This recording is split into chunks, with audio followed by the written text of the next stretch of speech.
Bom dia, pessoal. Estão me ouvindo?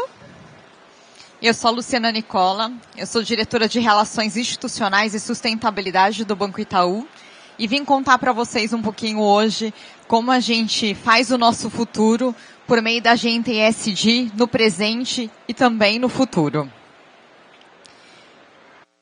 Bom, trazendo uma introdução sobre a agenda ESG, eu acho que para quem ainda não é tão fluido no tema, ESG é uma sigla americana, que quando a gente traz para o português, ASG, que representa todas as práticas ambientais, sociais e de governança. Normalmente as pessoas escutam muito sobre as práticas ambientais, agora barra climático, Acho que quando a gente fala do clima, todos estamos sentindo os impactos climáticos nos grandes centros urbanos, ouvindo falar muito em vários setores, como na parte de economia, no agronegócio, os grandes chuvas e desastres que a gente tem sofrido cada vez mais intensamente nas cidades. Mas a agenda ESG começam com boas práticas de governança, porque não são iniciativas e projetos isolados, A agenda ESG é uma nova forma da gente fazer negócio, é uma nova forma da gente entender os impactos que causam tanto de forma positiva como negativa para todas as iniciativas das empresas, E se isso não tiver estabelecido na governança das empresas, isso acaba sendo feito de forma pontual. Isso não muda a mentalidade e a cultura das empresas e a gente acaba tendo soluços de iniciativas que de fato não vão gerar impacto e que podem, muitas vezes, comprometer a perenidade da existência daquela empresa no tempo. Porque a gente pode ignorar por um tempo, mas a ESG, no final do dia, é um componente muito importante para garantir o desempenho, a sustentabilidade financeira dessas empresas e a existência dela no futuro. Mas quando a gente fala também, olhando as práticas ambientais e sociais, o que a gente está falando? A gente não está falando só da mudança climática, que eu acho que é uma agenda que a gente cada vez mais lê notícias no jornal e a gente vê o impacto, tanto temperatura, chuvas, seca, a mudança do clima gerando aqui novos vírus, novas bactérias, Acho que agora a gente está lidando com uma questão super importante, que é uma epidemia de dengue, claramente gerada por mudanças climáticas, Então, cada vez mais a gente vai vendo a correlação disso no nosso dia a dia, Mas a gente também, quando fala do ambiental, a gente está falando de uma agenda de biodiversidade, e o Brasil, com toda a riqueza de biodiversidade que a gente tem, desmatamento, são boas práticas ambientais de restauração. Então, sempre a gente tem aspectos positivos e aspectos negativos, para que a gente possa trabalhar. E quando a gente traz a questão social, as pessoas normalmente remetem à filantropia, Então, aquilo que é feito em educação, cultura, o que as empresas aportam de valor para projetos sociais. Mas quando a gente está falando de ESG, a gente está falando do core das empresas. Obviamente que a filantropia é uma base muito importante para o desenvolvimento da sociedade, para garantir que as empresas se desenvolvam, Nenhuma empresa se desenvolve ou sobrevive a uma sociedade doente. Então, a filantropia tem um papel muito importante. Mas quando a gente traz para o contexto de ESG, a gente está falando de uma agenda social por dentro dos negócios, Seja a agenda de direitos humanos, que tem ganhado cada vez mais tração, No Brasil, o nosso Banco Central, ele foi extremamente inovador quando ele fez uma tradução do que ele tem visto na Europa, em outros países, porque ele trouxe não só regulamentações para o aspecto climático e ambiental, mas como ele trouxe para o social também. Algo não visto em outros lugares do mundo ainda para essa agenda ESG com a intensidade que a gente vem aplicando no Brasil. Mas quando a gente fala de social, a gente também está falando de diversidade, de quais são as relações do trabalho.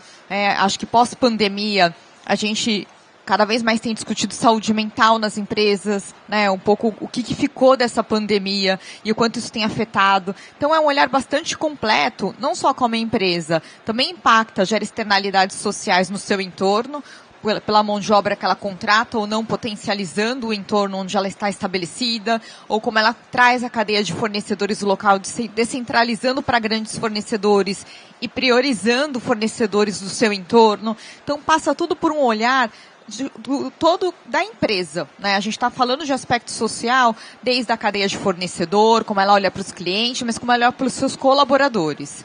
Óbvio, muitas vezes a gente tem uma sinergia entre o que o investimento social privado que a empresa faz com o aspecto de negócio, né? Ou com a forma como ela se desenvolve.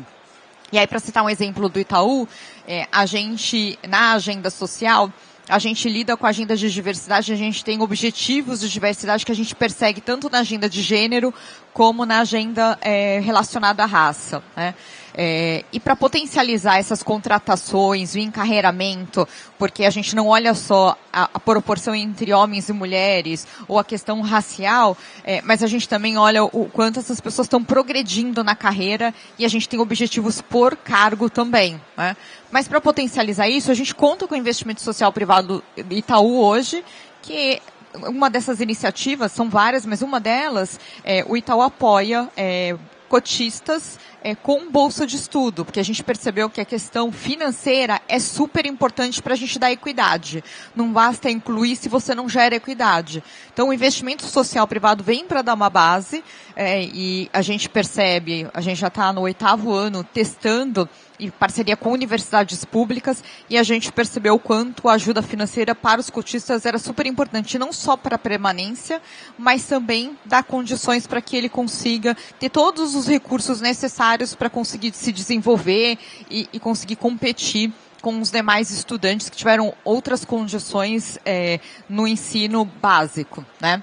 E quando a gente fala de governança, acho que para tangibilizar um pouco, a gente não está falando só de ter o tema ESG presente nos comitês, presente no conselho de administração da empresa, do comitê executivo. A gente também está falando de como que são as metas no contrato dos executivos. Porque não adianta você ter boas práticas e políticas que te mandam por um lado e você ter metas no negócio que te leve para outro, né? Então, a convergência disso tudo é super importante. São coisas que têm que ser discutidas na governança. E para a governança funcionar bem e ter essa provocação da agenda ESG, o que a gente precisa? Ter diversidade, ter um conselho independente, ter vozes que tragam essa preocupação no dia a dia, e que não sejam governanças que apenas olhem para os reportes do que está sendo feito, mas também façam provocações, avaliem qual o grau de maturidade que essa empresa está atingindo, né? Então, essa é uma agenda que a gente olha muito internamente no banco. Então, hoje a gente tem toda uma governança ESG presente. Então, não é uma agenda da Luciana Nicola que está aqui falando com vocês, mas a gente tem muitas pessoas no Itaú Unibanco que atuam na agenda ESG. A gente tem um comitê fixo no comitê executivo do banco, um comitê fixo no conselho de administração, e é um tema que a gente debate desde a elaboração da remuneração, está na meta dos nossos executivos. Mas a gente não olha só no Itaú, né? Esse é o ingrediente que a gente olha de forma muito séria quando a gente olha para os nossos clientes, para os nossos fornecedores. Porque a gente sabe que a governança é o que garante a perenidade e o crescimento e amadurecimento dessa agenda, né? E quando a gente fala da agenda ESG, a primeira palavra que vem na cabeça de muitos de vocês é uma agenda que vai alertar sobre os riscos de não ter práticas ESG. Mas não é uma agenda só de risco. Ou, melhor ainda, é uma agenda onde tem muito mais oportunidades, né? E quando a gente fala de oportunidade, hoje, aquela empresa que de fato tem práticas e tem a questão da governança olhando para os aspectos ESG, vai acessar muitos capitais, né? Hoje você tem grandes investidores com foco na agenda ESG, onde você consegue ter acesso a funding muito mais barato, né? Quando você tem metas ambientais, metas sociais, ou quando você faz uma captação para fazer a transição da tua empresa nesse sentido, né? Você tem uma ampliação de oportunidades de produtos e serviços, porque principalmente com a agenda de descarbonização, né? Precisamos ser carbono zero até 2050, para de fato a gente conseguir reduzir a temperatura da Terra e diminuir os efeitos.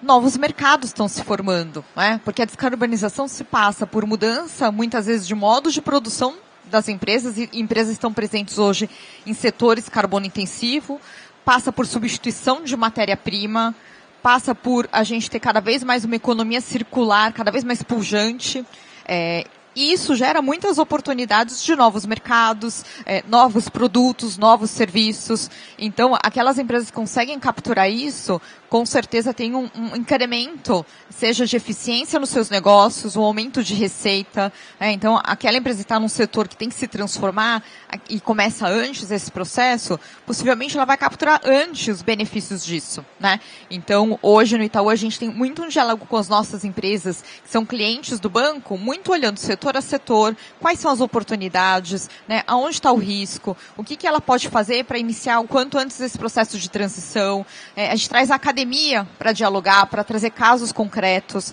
Então, a gente está falando de oportunidades de fato de quanto dinheiro tem na mesa. E tem muito, tem dinheiro mais barato, tem dinheiro focado para isso, né? Tem dinheiro que vai vir de receita dessas empresas, né?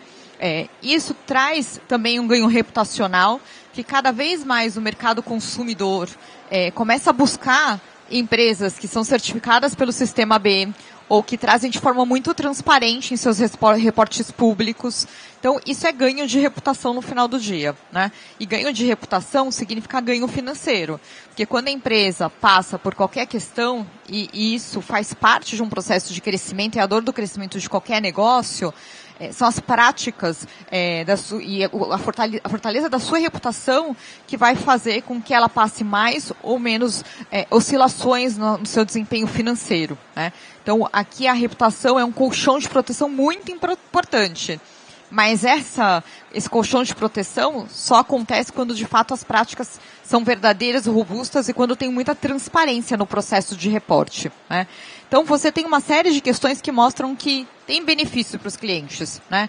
Por isso que todos os dias a gente acorda pensando como eu posso ser o melhor banco da transição para o meu cliente? Como é que eu posso garantir a perenidade e a existência dele no futuro, né? É isso que move a nossa agenda ESG dentro do banco. E por que o banco se coloca como preparado para ser o banco da transição dos clientes? Porque muito antes da gente falar sobre ESG, ou quando a gente ainda estava iniciando os conceitos de sustentabilidade, o Itaú já estava entrando e caminhando nessa agenda, né? Para vocês terem uma ideia, o Itaú é o único banco brasileiro a estar desde a criação do índice Dow Jones. O ano retrasado a gente foi considerado o melhor banco da América Latina no índice. A gente participa de todos os índices e ratings para a gente entender qual é o nosso grau de maturidade, quais são as práticas que a gente consegue melhorar a partir de benchmarks internacionais. A gente participa ativamente em muitos pactos e compromissos voluntários, então a gente aderiu ao TCFD, né, que é a Task Force para a agenda climática. A gente promoveu Todos pela Saúde quando veio a pandemia, para a gente ajudar não só os nossos funcionários, nossos fornecedores, mas dar fôlego para os nossos clientes que sofreram junto com a gente nesse grande momento, né? A gente aderiu ao compromisso Net Zero Bank Alliance em 2021, que traz a jornada de descarbonização para o Itaú ser zero carbono em 2050. Então, a gente tem uma longa jornada de aprendizado e de compromissos para dizer o porquê que a gente aqui, com esse aprendizado, pode trazer todo esse conhecimento e ajudar os nossos clientes nesse processo, né? E essa jornada, ela vem muito carregada de compromissos públicos também que o Itaú declara externamente, né? Desde 2018, a gente tem uma agenda de compromissos de impacto positivo, e desses compromissos de impacto positivo, a gente olha não só a nossa conduta, o nosso jeito de agir, né? Então, tem toda a parte do nosso consumo de energia, né? Como é que a gente usa 100% de energia limpa, desde promoção de fazendas de painel solar, principalmente para nossas agências que são super descentralizadas no Brasil, né? A questão dos objetivos de diversidade que a gente persegue, como eu contei para vocês, mas tem também nos nossos negócios, então como é que eu ajudo as nossas grandes empresas? Eu vou falar um pouquinho aqui de uma meta que a gente tem de 400 bi para financiamento de setores de impacto, e a gente também pensa no desenvolvimento do país, né? Então, quando a gente fala de desenvolvimento do país, a gente está falando que práticas o Itaú pode apoiar que vai ajudar a fortalecer a política pública, vai fortalecer atores, como que a gente vai conseguir pensar de forma sustentável no desenvolvimento da economia, né? E por que eu digo isso? Porque a agenda ESG é uma agenda de colaboração e não de concorrência. Não adianta o Itaú estar anos-luz à frente dos demais players do mercado, né? Então essa é uma agenda de diálogo constante que a gente tem, não só na Febraban, mas onde a gente tem uma parceria muito grande com o Santander, com o Bradesco, onde a gente debate aqui, porque ambos estamos no Net Zero Bank Alliance, como que a gente vai fazer, como que a gente vai tropicalizar as metodologias para a realidade brasileira, como que a gente vai abordar associações setoriais. Então, é uma agenda que, obviamente que a gente concorre no negócio, mas quando a gente fala da agenda da ASG, a gente tem muita troca de práticas o tempo todo, né? E dentro desses compromissos, a gente tem um compromisso de direcionar 400 bilhões de reais para setores de impacto positivo. Foi uma meta que a gente lançou em 2019 e a gente tinha se colocado um prazo até 2025. E aí, quando a gente fala de setores de impacto positivo, a gente está falando de energia limpa, a gente está falando do agro sustentável, a gente está falando de educação, saúde, a gente está falando de práticas sustentáveis, mulheres empreendedoras, e por que isso, né? Porque o nosso grande objetivo aqui como não só como o Itaú, mas com os grandes bancos no Brasil, é ajudar a gente impulsionar todos para uma economia inclusiva, verde e de baixo carbono. Porque se a gente conseguir levar a nossa economia para esses territórios tão importantes, a gente consegue ter um desenvolvimento e uma sustentabilidade enquanto país, né? Porque também não adianta a gente ter empresas fortes se a gente não tem um país forte, né? Então, tem que ser uma agenda onde a gente olhe todos os stakeholders envolvidos, né? E, para nossa surpresa, a gente conseguiu ter muito mais tração em operações nesse sentido e a gente está batendo a meta nesse mês, né? Então, a gente está chegando em 400 bilhões de reais antes do que a gente pensava. Um ano, praticamente um pouco mais de um ano e meio antes, e a gente já está estudando qual que é a nossa próxima meta, qual que é o nosso próximo desafio, né? Porque quando a gente se coloca desafios, a gente sabe que é muito mais fácil de perseguir, da gente dar transparência e mostrar de fato o que a gente vem fazendo, né? E para nossa alegria, uma parte importante dos 400 bi, não tem só os setores de impacto positivo, obviamente, que é o carro-chefe, né, os produtos ESG do varejo, e um deles que a gente gostaria de destacar aqui é o nosso programa Itaú Mulher Empreendedora, onde a gente conseguiu ter muita atração em apoiar mulheres empreendedoras a fazerem o crescimento dos seus negócios, tomando crédito, pensando um pouco para alavancar o negócio, para fortalecer o negócio. E por que eu falo que é tão importante? Porque mulheres não tinham a cultura de tomar crédito, entende crédito somente como risco e não como uma alavanca de crescimento. Então a gente tem um programa que ajuda essas mulheres a entender, de fato, como desenvolve o seu negócio, e a gente conseguiu uma atração bem importante em crédito. A gente conseguiu aqui ter um destaque acelerado nesse programa do Itaú Mulher Empreendedora, né?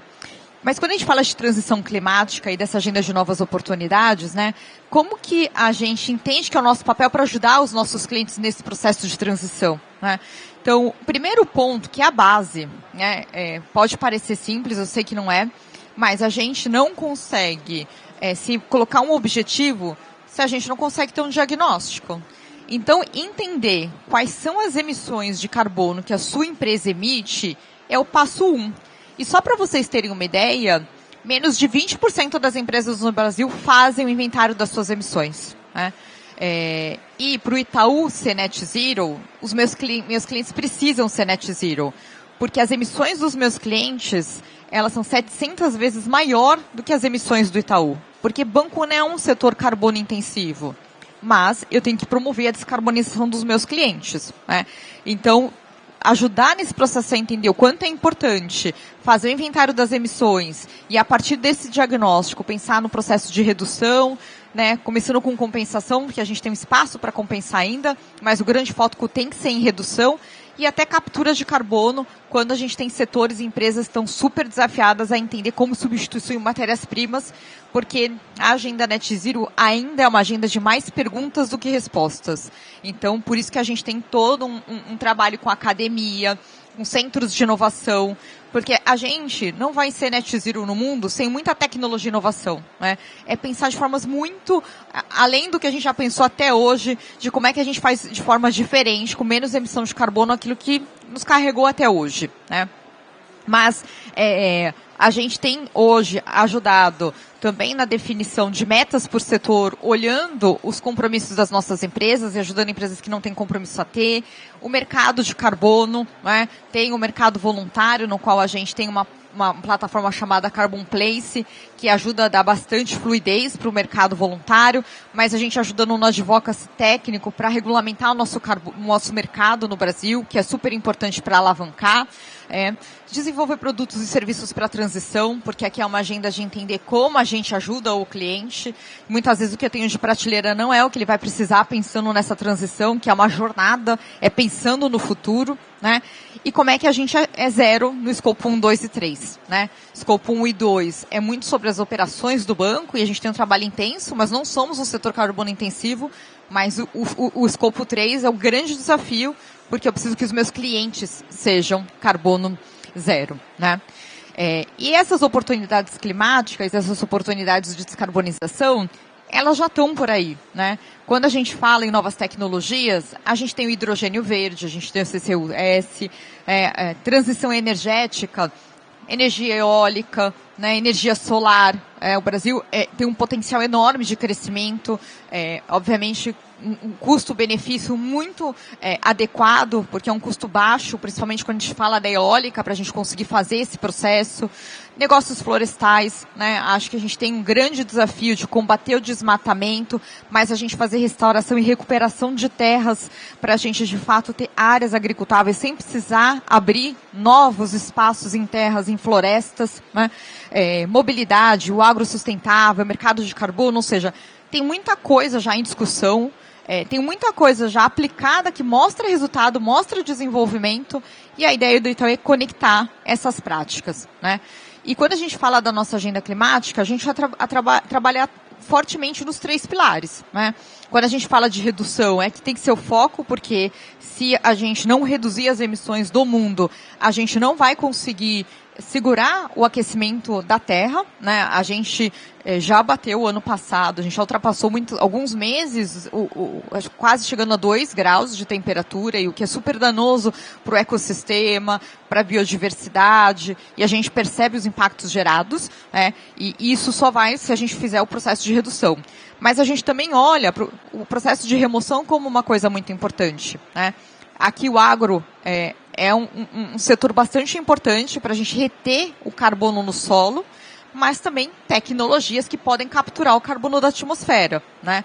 De novo, tecnologia aqui o tempo todo nessa agenda, né? E compensação, porque enquanto a gente não consegue chegar no mundo ideal da redução e da captura, a gente compensar as nossas emissões, né? Então, para vocês terem uma ideia, tudo que o Itaú faz, ele compensa todas as suas emissões das suas operações, mas dos eventos, por exemplo, hoje, a nossa participação no Web Summit, a gente está compensando toda a emissão do carbono emitido nesse evento, né? Porque são de todos os pedacinhos que a gente vai, de fato, fazendo a mudança no todo para a questão do clima, né? E a gente faz isso tendo uma estrutura dedicada dentro do Itaú de Produtos e Soluções, né? Como eu disse para vocês, não é uma agenda só da Luciana da área de sustentabilidade, isso está presente na estrutura do Itaú como um todo, né? E quando a gente fala isso, a gente tem hoje operações estruturadas ESG, porque aqui a gente precisa entender qual é a jornada do nosso cliente, né? Como ele pretende fazer isso? Como ele pretende olhar suas práticas, seja para o verde, seja para o social ou para o climático? Qual é o melhor veículo financeiro para isso? Então, a gente tem uma estrutura, uma área que faz isso. Desde ajudar a olhar o diagnóstico da empresa, depois a gente ajudar a desenhar metas que sejam factíveis para isso, e a partir disso fazer captação, que a gente consegue ter linhas diferenciadas, baseadas nessas metas, tem plano de ação por trás, e o Itaú não faz só o processo de assessorar, como ele acompanha o desenvolvimento disso, e ele depois olha os lastros dessa operação para ver se de fato a empresa está conseguindo cumprir aquilo que foi prometido, está dando tração para aquilo que foi desenhado junto com o Itaú, né? A gente tem prateleira de produtos verdes, eu vou falar na sequência de um programa que a gente tem um carinho enorme, porque mostrou-se muito exitoso, uma prática para a gente, de fato, aqui olhar para áreas agricultáveis de uma forma muito sustentável. A gente também tem o crédito de carbono, então o Itaú tem uma mesa, a gente não só participou com outros 3 bancos internacionais na criação do Carbon Place, que trouxe toda a tokenização dos créditos, mas também traz fluidez e transparência para a gente não ter dupla contagem, não vender esse crédito para várias pessoas diferentes ou para várias iniciativas diferentes. Então, o Itaú traz na nossa plataforma de crédito de carbono um controle absoluto, uma acurácia muito grande, de fato, desses créditos. Mas a gente também hoje tem olhado várias oportunidades, porque crédito de carbono não é só para a gente encontrar créditos e vender para aquele cliente que precisa compensar, mas tem aquele cliente que gera crédito de carbono. E como é que a gente ajuda ele a colocar no mercado e também ter uma receita sobre isso, Principalmente quando a gente fala de pequenos produtores, é uma receita importante, para ele não abrir áreas que, teoricamente, legalmente, ele poderia fazer isso, Então, tem um olhar de ponta a ponta e como o Itaú pode estar ali ajudando nesse processo, E o Beyond Bank, que é o cubo nosso do Itaú, onde a gente tem uma vertical ESG, onde a gente tem cada vez mais tentado aumentar esse ecossistema de startups e gente pensando em soluções para os desafios da agenda ESG, entre outras coisas, E aí, falando do programa Reverte, é um programa de um cliente nosso, da Syngenta, que tem a participação da TNC, e o que ele faz? Ele faz a restauração de áreas degradadas, transformando essas áreas degradadas em áreas agricultáveis. E por que isso é tão importante? Porque no momento que você faz o restauro, não só você está, de novo, potencializando a captura de carbono naquela terra, como você também está contribuindo com a agenda alimentar do mundo, Porque a gente tem um papel super importante na agenda alimentar do mundo, E com isso, você não precisa abrir novas áreas, que legalmente poderia ser feito, A gente já, ao longo desse período com a Syngenta, a gente já conseguiu viabilizar, contribuir com 1 bilhão de financiamento e a gente está discutindo a nossa nova meta.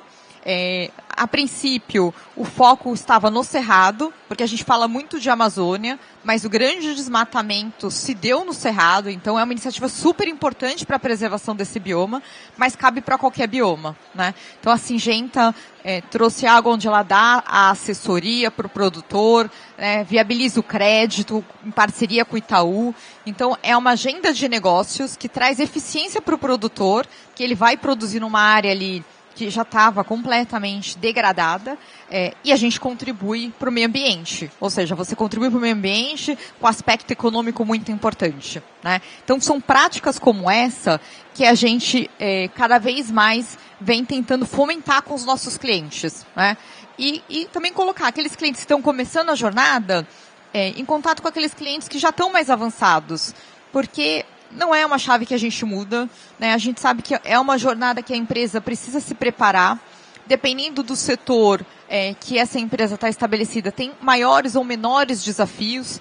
Então, todos os dias, não só a minha área, mas como várias áreas aqui do banco, trabalham para ver como que a gente vai ajudar os nossos clientes, como a gente ajuda aquele cliente que já tem sua meta, já tem um plano de ação, para ele encontrar o melhor mecanismo financeiro, como é que ele consegue usar o cubo para conhecer mais startups que vão ajudar ele nessas soluções. Aquelas empresas que já estão começando, mas ainda não tiveram coragem de dar o passo do compromisso, do diagnóstico, Então, tem gente do time de negócio aqui, conversando o tempo todo com esses clientes, E como que a gente faz o engajamento daqueles clientes que ainda não entenderam que isso vai impactar a perenidade do negócio dele no futuro, Então, é um pouco como a gente tem se estruturado hoje para garantir, não só o Itaú no futuro, mas os nossos clientes no futuro também. E fazendo isso de uma forma muito positiva para o país.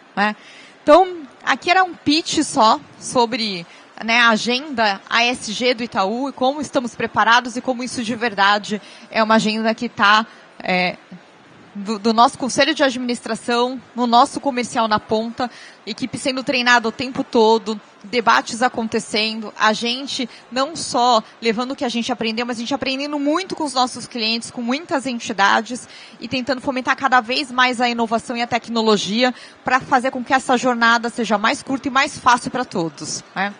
É isso. Se vocês quiserem mais informações, eu estou no LinkedIn e nas redes sociais como Luciana Nicola. Vai ser um prazer aqui responder a qualquer dúvida, qualquer coisa que vocês queiram compartilhar comigo. Obrigada, gente.